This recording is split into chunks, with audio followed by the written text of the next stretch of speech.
বিয়ের প্রথম রাতে আমার স্ত্রী অজ্ঞান হয়ে গেল। এমন অবস্থায় আমি তাকে ডাক্তারের কাছে নিয়ে গেলে ডাক্তার বলল, আপনার স্ত্রী গর্ভবতী। আমি রেগে গিয়ে আমার বউকে তালাক দিতে গেলাম। তখন আমার বউ চিৎকার করতে লাগলো যে, আমাকে দয়া করে তালাক দিও না, কারণ এই বাচ্চাটা তোমার। আর এই দিন সবারই স্বপ্নপূর্ণতার দিন হয়, আর সে তার নিজের পছন্দ অনুসারে বিয়ে করেছে, তাই এই দিনটি তার জন্য আরও আনন্দের। এই দিনটি আমার জন্য আনন্দের ছিল। আমি খুশি হয়ে নিজের ঘরে ঢুকলাম। সঙ্গে সঙ্গে আমার বউ অজ্ঞান হয়ে পড়ে গেছে দেখে আমি অবাক হয়ে গেলাম। আমি ভেবেছিলাম দুর্বলতার কারণে এমনটা হয়েছে, কারণ মেয়েরা বিয়ের আগে একটু বেশি চিন্তা করে। তার জ্ঞান ফিরিয়ে আনার সমস্ত চেষ্টাই ব্যর্থ হলো, তাই আমি তাকে হাসপাতালে নিয়ে গেলাম। ডাক্তাররা তাকে শক্তির ইঞ্জেকশন দিয়েছিলেন এবং কিছু পরীক্ষা করিয়েছিলেন। তারপর তার জ্ঞান ফিরেছিল। কিন্তু পরের দিন যখন রিপোর্ট আনতে গেলাম, ডাক্তার যে খবরটা বললেন সেটা শুনে আমার পায়ের নিচ থেকে মাটি সরে যাওয়ার জন্য যথেষ্ট ছিল। এটা কিভাবে সম্ভব হতে পারে? তারপর আমি বাড়িতে এসে আমার স্ত্রীর সাথে এই বিষয়ে আলোচনা করলাম এবং আমি তাকে তালাক দিতে রাজি হয়েছি। কিন্তু আমার পা চেপে ধরে সে আমাকে যা বলল তা আমার মাথা ঘুরিয়ে দেওয়ার জন্য যথেষ্ট। আমি অবাক হলাম, এটা কিভাবে সম্ভব? আমার নাম ইমরান এবং আমি একটি উচ্চবিত্ত পরিবারের সদস্য। আমি আমার বাবা মায়ের একমাত্র ছেলে ছিলাম। প্রচুর অর্থ ও ভালোবাসা থাকা সত্ত্বেও আমি যথেষ্ট বধ হয়ে যাইনি, কারণ আমার মা খুব ভালো মহিলা ছিলেন এবং তিনি আমাকে খুব ভালো করে মানুষ করেছিলেন। অর্থবিত্ত থাকা সত্ত্বেও আমি ছিলাম অতি সাধারণ ও সুদর্শন। আমার ক্লাসের ছেলেরা আমাকে নিয়ে মজা করত, কিন্তু আমি কখনো কাউকে খারাপ বলিনি, কারণ আমার মা আমাকে ছোটবেলা থেকেই খুব ভালো করে শিখিয়েছিলেন ঠিক আর ভুলের পার্থক্য। এখন যখন পড়াশোনা শেষ করে বাবার ব্যবসা সামলাচ্ছি, তখন মা আমার বিয়ে নিয়ে দুশ্চিন্তা করতে লাগলো। কিন্তু এ ব্যাপারে আমি তাকে পরিষ্কার বলে দিয়েছিলাম যে আমি যাকে পছন্দ করি তাকেই বিয়ে করব। কিন্তু আমার নজরে এখনও অবধি কোনো যোগ্য মেয়ে আসেনি, কারণ আমার চারপাশে ছিল যত রাজ্যের বধ হয়ে যাওয়া মেয়ে। কলেজ বিশ্ববিদ্যালয়েও একই রকম মেয়ে ছিল, যাদের সঙ্গে সময় কাটানো যায় কিন্তু তাদের জীবন সঙ্গী করা যায় না। আর এ ব্যাপারে আমার বাবা মা আমার ওপর কোনো ধরনের জোর জবরদস্তি করেনি। কিন্তু যত সময় গড়িয়েছে মায়ের ইচ্ছা ততই বাড়ছিল যে এবার তোমার বিয়ে করা উচিত, কারণ তোমার বয়স বাড়ছে। বলা হয়েছে বন্ধন তো ওপর থেকে তৈরি হয়, আর আমি এই বিষয়টাই বিশ্বাস করতাম যে ঈশ্বর আমার জন্য নিশ্চয়ই কোনো যোগ্য মানুষকে খুঁজে রেখেছে। তারপর একদিন আমার সামনে সে এসে গেল। আমি ছিলাম বইয়ের পোকা, তাই ব্যবসার সাথে সাথে আমি বইও পড়তাম। আমার এলাকার কেন্দ্রীয় লাইব্রেরিতে আমি একদিন বই খুঁজতে গেলাম, তখন সেখানেই আমি তাকে দেখতে পেলাম। তার সাদাসিধে ভাব আমাকে তার দিকে আকর্ষণ করল, কিন্তু সে আমাকে দেখে এমনভাবে চমকে গেল যেন সে আমাকে প্রথম থেকেই চেনে। তার চোখে আমি ভয়ের ছাপ দেখতে পেলাম, আর তাই আমি অবাক হয়ে গেলাম। আমি তাকে প্রথমবার দেখছি, সে আমাকে দেখে ভয় পেল কেন? কিন্তু আমি তার সাথে কথা বলার আগেই সে এমনভাবে দৌড় দিল যেন সে আমার থেকে পালাতে চায়। আর ব্যাপারটা আমাকে অবাক করেছিল।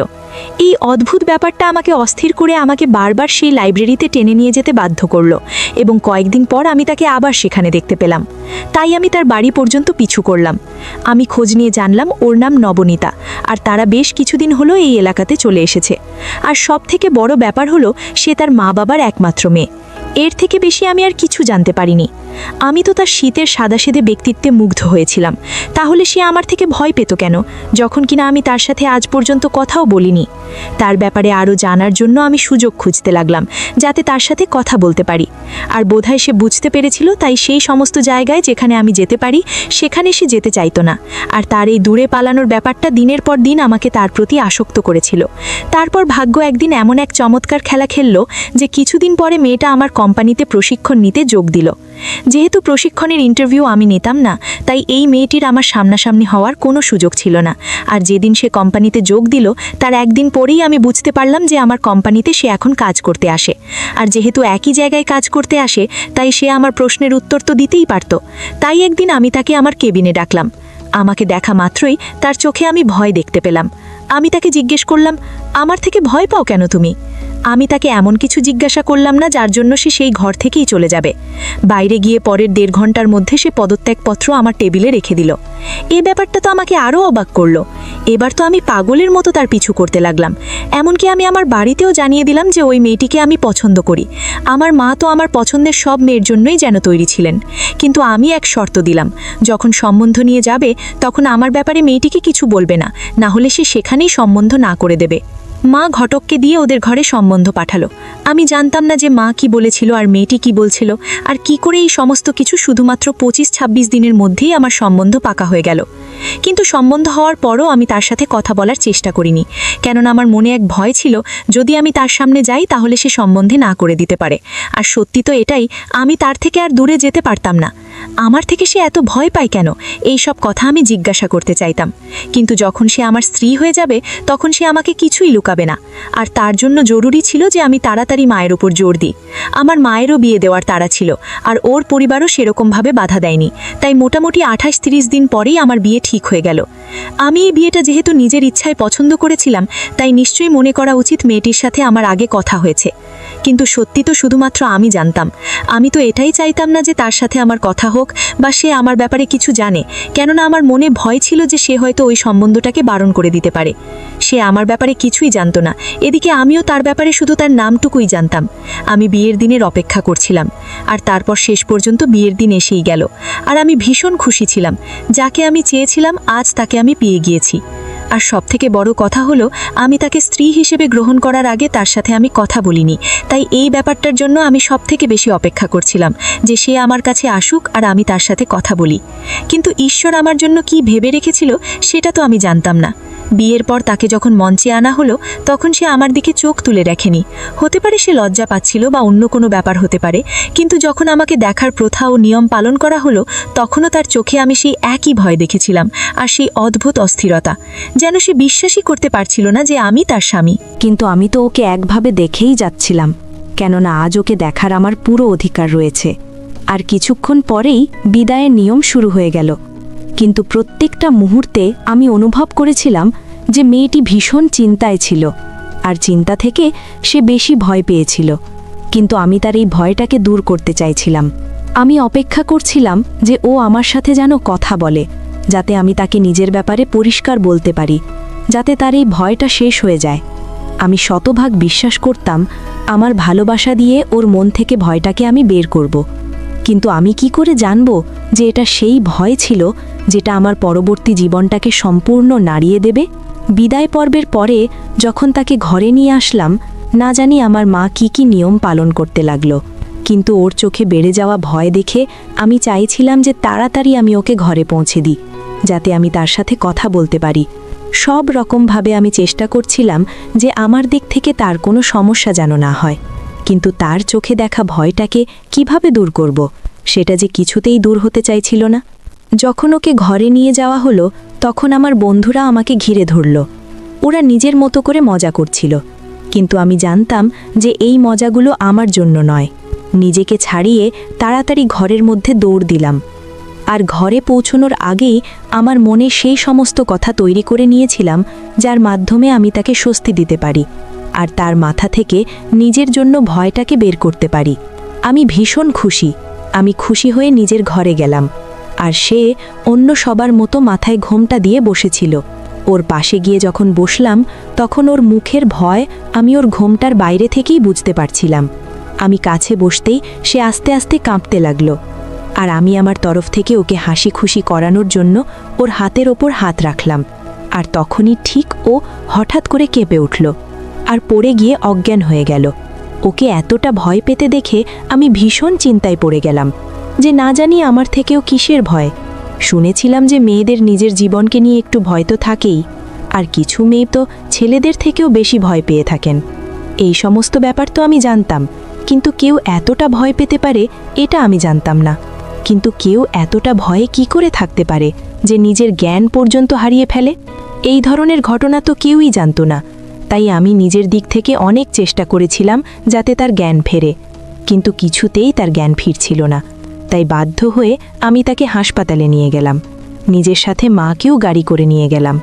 বাড়িতে অনেক অতিথি ছিল, কিন্তু আমি কারো কান পর্যন্ত এই খবরটা যেতে দেইনি। মা এভাবে হঠাৎ বউ অজ্ঞান হয়ে যাওয়ায় ভীষণ চিন্তায় পড়ে গেল। আর যখন হাসপাতালে এই মাঝরাতে ভর্তি করা হলো, ডাক্তার তাকে ভালোভাবে পরীক্ষা করল আর বলল সে ভয়ে বা মানসিক চাপে অজ্ঞান হয়ে গেছে। সবাই মোটামুটি জানে যে মেয়েরা বিয়ের জন্য চাপ নিয়ে নেয়, তাই সবাই এই ব্যাপারটাকে স্বাভাবিক ভেবে নিল। কিন্তু সত্যিটা যে কি সেটা তো আমি জানি। ডাক্তার তাকে ইনজেকশন ইত্যাদি দিয়ে 2.5 ঘন্টার মধ্যে তার জ্ঞান এসে যাবে বলে আশ্বস্ত করল। সেই 2.5 ঘন্টা যে আমি কি করে কাটিয়েছি সেটা শুধু আমি জানি। ডাক্তার সব পরীক্ষা নিলেন, এবং বললেন সকালে রিপোর্ট নিতে হবে। জ্ঞান ফেরার মাত্র 2.5 ঘন্টা পর আমি তাকে বাড়ি ফিরিয়ে আনলাম এবং তার স্বাস্থ্যের কথা ভেবে তার সাথে আর কথা বললাম না। সেও নীরবে কাপড় পাল্টে শুয়ে পড়ল। আর আমাদের প্রথম রাত হাসপাতালের জন্য এভাবেই নষ্ট হয়ে গিয়েছিল। আমি এই নিয়ে অবশ্য দুঃখিত ছিলাম না। আমি শুধু এক বিষয়েই চিন্তিত ছিলাম, কেন আমার স্ত্রী এত ভয় পেয়েছিল, আর আমি যে কোনো মূল্যে এটা জানতে চাইছিলাম। দিন তো কাটল, এরপর বাসর ঘরের অনুষ্ঠান এলো, কিন্তু আমি কথা বলতে চাইলাম না। আমি কোনো অবস্থাতেই সামলাতে পারছিলাম না। তাই রিপোর্ট নেওয়ার জন্য কাউকে না জানিয়ে খুব ভোরে আমি হাসপাতালে চলে গেলাম। কিন্তু রিপোর্ট না দিয়ে আমাকে ডাক্তারের ঘরে পাঠানো হলো। এই ব্যাপারটা আমাকে আরও বেশি চিন্তায় ফেলে দিল যে জানি না আমার স্ত্রী কী ধরনের রোগে ভুগছে। ডাক্তার আমাকে দেখা মাত্র বললেন, আমি যে খবরটা দিতে যাচ্ছি সেটা ধৈর্য ধরে মন দিয়ে আপনাকে শুনতে হবে। আমি সব ধরনের খারাপ খবরের জন্য নিজেকে প্রস্তুত করছিলাম, এতটাই যে আমি সিদ্ধান্ত নিয়েছিলাম যে আমি সব সময় আমার স্ত্রীকে সমর্থন করব এবং যতটা সম্ভব সেরা ডাক্তারদের দ্বারা তার চিকিৎসা করাবো, কারণ আমার অর্থের অভাব ছিল না। কিন্তু ডাক্তার আমাকে যা বললেন আমি স্বপ্নেও ভাবতে পারিনি। ডাক্তার বললেন, আপনার স্ত্রী 25 থেকে 30 দিন আগে থেকেই গর্ভবতী। আর এই খবরটা শুনে আমার পায়ের নিচ থেকে মাটি সরে গেল। আমি জানি না কেন আমি কোনো বড় রোগের কথা ভাবছিলাম। আর এটা কি হলো? যে মেয়েটার উপর অন্ধ বিশ্বাস রেখেছিলাম, বিয়ের আগে যার সাথে কথা বলাটাও জরুরি মনে করিনি বা তার দিকে কেউ আঙুল তুলতে না পারে, সেই মেয়ে আমাকে বিয়ে করার আগে অন্য কারো সন্তান হতে চলেছে। হয়তো সেই কারণেই এত ভয় পেয়েছিল, হয়তো সে কাউকে পছন্দ করত। আমি তো এটাই ভাবছিলাম। হাসপাতাল থেকে বেরিয়ে এসে গাড়ি চালানোর মতো সাহসটুকুও পেলাম না। আমি ভাবছিলাম যে আমি যাকে ভালোবাসি সে ইতিমধ্যেই অন্য কারো সাথে মুখ কালো করে নিয়েছে। তাহলে বিয়ের পরও যে সে আমার প্রতি বিশ্বস্ত থাকবে তার নিশ্চয়তা কি? অতএব আমার আজই তাকে ছেড়ে দেওয়া উচিত, যাতে সে তার গর্ভের সন্তান নিয়ে তার সঙ্গে জীবনযাপন করতে পারে, আর এভাবেই শিশুটিও তার বাবাকে পেতে পারে। আমি তো শুধু ভালোবেসেছিলাম, কিন্তু প্রতিটা মানুষ যে তার ভালোবাসা পাবে এটা জরুরি তো নয়। এই চিন্তা করে সিদ্ধান্ত নিয়ে বাড়ির দিকে চলে গেলাম। আমি যখন ঘরে গেলাম সে তখন বিশ্রাম নিচ্ছিল, কিন্তু সেটা নিয়ে আমার কিছু আসে যায় না। তাই আমি গিয়ে তার সঙ্গে তার রিপোর্ট বের করলাম এবং বললাম, তোমার জীবনে আমার আগে থেকেই যে অন্য কেউ আছে, তাহলে তুমি তাকে বিয়ে করলে কেন? তুমি আমায় বিয়েতে হ্যাঁ বললে কেন? কাজেই আমি তোমাকে মুক্ত করছি, যাতে তুমি যার সন্তান হতে যাচ্ছ তাকে বিয়ে করতে পারো, আর এই শিশুটিও তার বাবাকে পেতে পারে। কিন্তু আমার কথা শুনে সে আমাকে বলল, তোমার ঈশ্বরের দিব্যে আমাকে তুমি তালাক দিও না। একদিকে তার চোখের জল আর তার মুখের বেদনা আমাকে চিন্তায় ফেলেছিল, অন্যদিকে আমার হাতে থাকা রিপোর্ট আমাকে আমার সিদ্ধান্তে অটল থাকতে বাধ্য করেছিল। আমার ভালোবাসা আমাকে এমন এক দ্বন্দ্বের জায়গায় দাঁড় করিয়েছিল, কিন্তু আমি তাকে তালাক দিতে চাইছিলাম শুধু এই জন্য যে তার পেটে পালিত বাচ্চাটির জন্য আমার চিন্তা ছিল। কালকে কেই বা তাকে নিজের নাম দেবে? আমার মনে এতটা সাহস ছিল না যে আমি তাকে রেখে দিই। এদিকে আমার স্ত্রী এক নাগারে কান্না করতেই থাকল। যখন সে দেখল যে আমি আমার সিদ্ধান্ত থেকে একবারেই সরে যাচ্ছি না, তখন সে এমন এক অদ্ভুত আচরণ করল যেটা আমার ভেতর পর্যন্ত নাড়িয়ে দিল। সে নিজের ওড়না গা থেকে সরিয়ে আমার পায়ে রেখে দিয়ে বলল, আমার প্রাণ নিয়ে নাও, কিন্তু আমাকে তালাক দিও না, কেননা এই বাচ্চাটা তোমারই। আমি জানি তুমি আমার সাথে বদলা নেওয়ার জন্য আমাকে বিয়ে করেছ। যেমন খুশি বদলা নাও, আমাকে মেরে ফেললেও আমি যাব না, কিন্তু আমাকে তালাক দিও না, তাতে আমার মা বাবা মরে যাবে। এদিকে আমি তো তার এই ব্যবহারে অবাক হয়ে গিয়েছিলাম। আমি ওর ওড়নাটা তুলে তার গায়ে দিলাম, তাকে বললাম, সম্মান দিয়ে তোমাকে নিয়ে এসেছি, আর তার জন্য আমার পায়ে তোমার ওড়না রাখার দরকার নেই। কিন্তু তুমি এটা কি বললে, এই বাচ্চাটা আমার? আমি তো তোমাকে জানি না, আর সম্বন্ধ পাঠিয়েছিলাম কিন্তু সে বলল, আমি কসম খেতেও রাজি আছি যে এই বাচ্চাটা তোমারই। কি তার কথা আমাকে অবাক করে দিয়েছিল। যে কোনো দুর্বল থেকে দুর্বল চিত্তের মানুষও এত বড় দিব্য খেতে পারে না। তাহলে মেয়েটি কি করে এত বড় দিব্য খেতে পারে, যখন কিনা আমি জানি এই বাচ্চাটা আমার নয়? কিন্তু আমি এটা তামাশা করতে চাইনি, তাই চুপ করে গেলাম। বাসর রাতের অনুষ্ঠান একদম সাধারণভাবে কেটে গেল, কিন্তু এরপর আমরা দুজন অচেনা হয়ে গেলাম, ধীরে ধীরে নদীর দুই ধারের মতো। আমি তার আচরণের হিসেব নিতে থাকলাম। সে রোজ পুজো করত, আমার আর আমার পরিবারের সব রকমভাবে খেয়াল রাখত। কিন্তু একটা ব্যাপার যেটা আমাকে অবাক করেছিল, সে একদম পরোয়া করত না যে তার ফোন কোথায় পড়ে আছে। সে আমার সাথে বাইরে গেলেও আমি অবাক হতাম যে তার জীবনে যদি অন্য কেউ থাকে তাহলে অন্তত তার সাথে তো কথা বলবে। তার প্রতি আমার সন্দেহ করার ক্ষমতা যেন আস্তে আস্তে চলে যাচ্ছিল। আর 7 দিন পর আমি আস্তে আস্তে করে তাকে আমার পাশে বসালাম, বললাম, এখানে বসে আমাকে সব সত্যিটা বলো, যা কিছু তোমার সাথে হয়েছে। আর যেটা তুমি ওই দিন বললে যে এই বাচ্চাটা নাকি আমার, তুমি এই কথাটা কি করে বলতে পারো? কিন্তু তার আগে আমি আমার দিকের গল্পটা তোমাকে বলে রাখি। যখন আমি ওকে বললাম যে আমি তোমায় প্রথমবার লাইব্রেরিতে দেখেছিলাম, আর তারপর তোমার ব্যাপারে আমি জানার চেষ্টা করেছিলাম, আর নিজের মাকে বলে তোমাকে বিয়ে করে নিয়েছি। ব্যাস, আমার দিক থেকে এইটুকুই কাহিনী। তখন সে অবাক হয়ে গেল আর বলতে লাগলো, এই শহরে তো তুমি আমাকে লাইব্রেরিতে প্রথমবার দেখেছিলে, কিন্তু এর আগে অন্য এক শহর থেকে তুমি আমাকে দেখে আসছো, সে ব্যাপারে তো বললে না। এটা শুনে আমি বললাম, কিন্তু এই শহর থেকে তো আমি কখনো বাইরে যাইনি। আমি তো এই শহরেই লেখাপড়া শিখেছি, আর ব্যবসায় ডিগ্রি তো আমি মালয়েশিয়া থেকে নিয়েছি। ও যে শহরের নাম বলল, আমি সেই শহরে কখনো ব্যবসার জন্য চুক্তি করতেও যাইনি, সেখানে কখনো কোনো মেয়ে তো নজরেই আসেনি কি। তখন সে বলল, এটা সত্যি না গো? আমি বললাম, তুমি নিজের গল্পটা বলো। তুমি এটা ভেবে বলো যে ওটা আমি ছিলাম, কিন্তু তোমার সাথে কি হয়েছে? সে বলল, কলেজে এক ছেলেকে আমি পছন্দ করতাম, আর সেও আমাকে পছন্দ করত। যেমন সবার সাধারণ বন্ধুত্ব হয়, আমাদেরও সেরকমই ছিল।